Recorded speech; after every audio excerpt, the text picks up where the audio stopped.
This week I read Smart Calling, Eliminate the Fear, Failure and Rejection from Cold Calling by Art Sobczak. It's a great book if you're in sales, especially if you're doing phone sales, but even if you're just booking appointments, it's a great book. And by the way, if you want to get this book, it's linked in the description. You can get it from Book Depository, free shipping worldwide, wherever you live. And I think shipping to almost any country from there. So after watching this video, if it seems interesting, order this book. Also subscribe to this channel so you see next week's book summary as well. And let's begin with the book summary. So as usual, I'm going to go through 5 of the best points. I had a lot of points here, a lot of notes in the end of the book, but here are my favorite 5, or like five things that I will implement, put into action. There's a lot of things that I have read before that I have already put into action more, but there's many new ideas in this book that I got. First one is a little bit more obvious, or it's the name of the book, Smart Calling.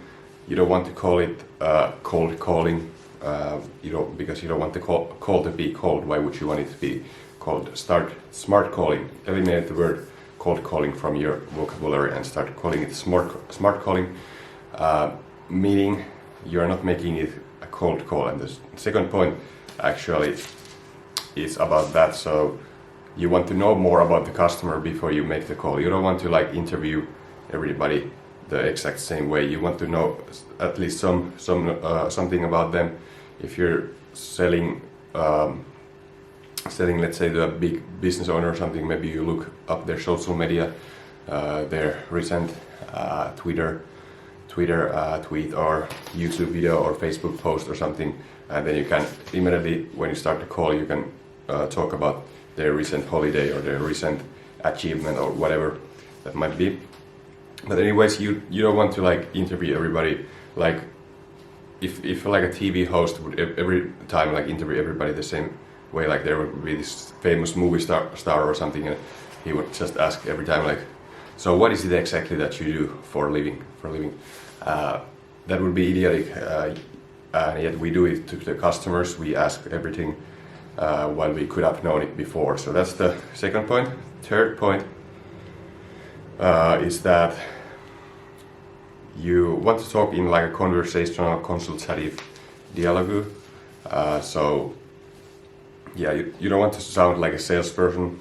Talk in a conversational way and consultative way, like back and forth, and you ask questions and you find needs and problems. And you're not just pitching. He also doesn't like the word. Art doesn't like the word pitching. You want to recommend instead, not pitch. And you want to be like, you want to learn about the person, their needs, their problems. You don't want to sell anything before you're sure it fits them. So you always start with the questions, and you're like the consultant, not the salesperson.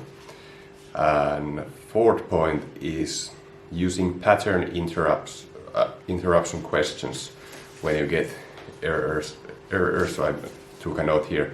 Error means, I think it's reflect, rejection responses or something like that. I don't remember which page it was, but it was, I think, rejection or reflect responses or something.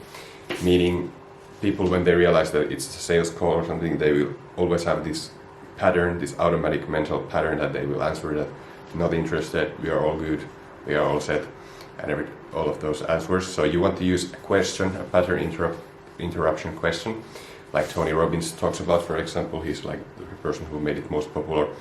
Like when somebody is like getting mad at you or something, is not liking that you called them or something, you ask just some random question related to, somehow it could be related to what you're doing. Like you ask a specific question that makes them think, have to think, not something obvious that they can just answer like yes or no, but something that makes them think, and at the same time they cannot have this pattern of